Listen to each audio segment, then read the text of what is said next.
हरकत न करी।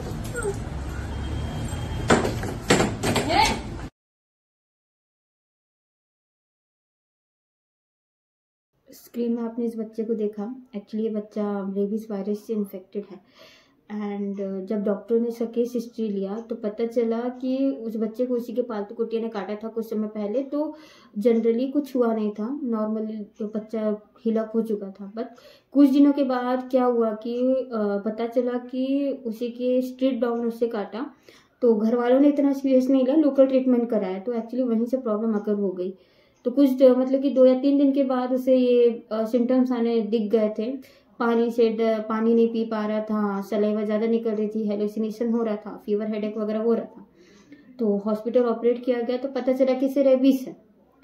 तो एक्चुअली फिर उसके बाद उसकी ट्रीटमेंट स्टार्ट हुई तो अनफॉर्चुनेटली उसकी डेथ हो गई। So my main purpose is that कि मैं ये कहना चाहती हूँ कि अगर आपको कोई सा भी स्ट्रीट डॉग आपको काट रहा है तो आप इसे लाइटली ना लें। आप निजी हॉस्पिटल, अपने आसपास के कोई भी हॉस्पिटल में जाके अपना वैक्सीनेशन स्टार्ट कर दें, क्योंकि is not that much funny thing. And अगर कोई पालतू कुत्ता आपको काटा है तो उतना ज़्यादा टेंशन लेने की ज़रूरत नहीं है। तो एक्चुअली होता क्या है कि पालतू कुत्ते में क्या हो जाता है, उनके जो मालिक होते हैं वो एक्चुअली वैक्सीनेशन करवाते रहते हैं, तो इसका इशू नहीं है। But they will be an issue if a dog is biting you in aggressiveness. That means कि अगर आपको कोई मतलब कि पालतू कुत्ता आपको अग्रेसिवली मतलब कि गुस्से से काट रहा हो, जैसे जब आप एक फॉर एग्जांपल आप जब उसका खाना छीन रहे हो, कुछ भी कर रहे हो, डॉग बाइट कर दिया, तो इनके आपको ऑपरेट कीजिए हॉस्पिटल में।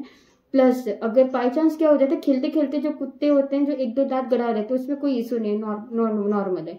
अगर बाई चांस आपको डॉग किसी बीमारी से मतलब कि इन्फेक्टेड है या कोई बीमार है तो इन केस में उस वक्त आपको कोई डॉग आपको मतलब कि आपका कोई पालतू डॉग आपको काट रहा है तो आप अपने आप को ऑपरेट कीजिए हॉस्पिटल में।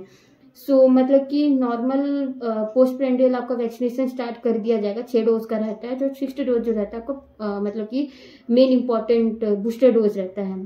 तो नॉर्मली आपको जो सिम्टम्स देखने को मिलेंगे वो आपको मतलब पानी से डर लगेगा, हाइपरसलाइवेशन होगा, हेलुसिनेशन होगा एंड क्या बोलते हैं आपको फीवर हेडेक वगैरह हो सकता है। नॉर्मली डॉक्टर आपको ये पूछेगा कि कितना समय काटा था आपको,